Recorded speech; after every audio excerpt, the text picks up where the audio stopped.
नमस्कार. जय शिवराय, जय महाराष्ट्र. काँग्रेसचं 100वे अधिवेशन आज परत बेळगावला भरतंय. 1924ला पहिल्या अधिवेशनानंतर त्या ठिकाणी परत 100 वर्ष पूर्ण झालेल्या निमित्तानं ते बेळगावात अधिवेशन घेत आहेत. एक गोष्ट त्या ठिकाणी नजरेखाली आली, त्या गोष्टीबद्दल व्यक्त होणं एक शिवभक्त म्हणून गरजेचं समजतो. काल शहरभरात भ्रमंती करत असताना काँग्रेसनं आपल्या अधिवेशनाच्या निमित्तानं शहरभरात विद्युत रोषणाई केलेली आहे.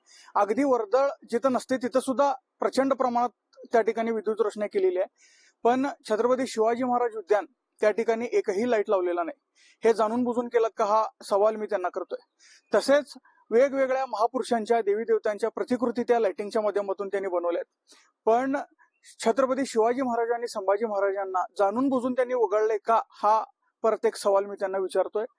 या ठिकाणी छत्रपती शिवाजी महाराज हे कुणा एका समाजापुरते किंवा राज्यापुरते मर्यादित नसून अखंड हिंदुस्थानाचं आराध्य दैवत म्हणून आम्ही त्यांना मानतो.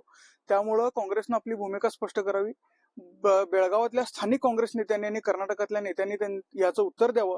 त्याचबरोबर त्यांच्या प्रचाराला येणाऱ्या आमच्या महाराष्ट्रातल्या नेत्यांनी त्यांना हा जाब विचारला पाहिजे. त्यांनी हा जाब विचारावा. केंद्रात काँग्रेसला छत्रपती शिवाजी महाराजांची किंमत आहे की नाही हे त्यांनी स्पष्ट करावं. छत्रपती शिवाजी महाराज हे पूर्ण देशाचं आराध्य दैवत आहेत. त्यांचा समावेश या सगळ्या प्रकारात त्यांनी करावा, अन्यथा आपली भूमिका स्पष्ट करावी. किंबहुना त्या राष्ट्रीय पक्षात काम करणाऱ्या मराठी भाषिकांना मी विनंती करतो, तुम्ही जिथं आहात त्या पक्षातच काम करा. पण ज्या ज्या वेळेला छत्रपती शिवाजी महाराजांवर आणि मराठी भाषेवर येते त्यावेळेला एक मराठी म्हणून आणि शिवभक्त म्हणून त्यांना जाब विचारा, एवढीच मी तुम्हाला विनंती करतो. तुमच्या पक्षातल्या नेत्यांना विचारा, छत्रपती शिवाजी महाराजांना जाणून बुजून वगळलं आहे का, एवढीच तुम्हाला हात जोडून विनंती. जय शिवराय, जय महाराष्ट्र.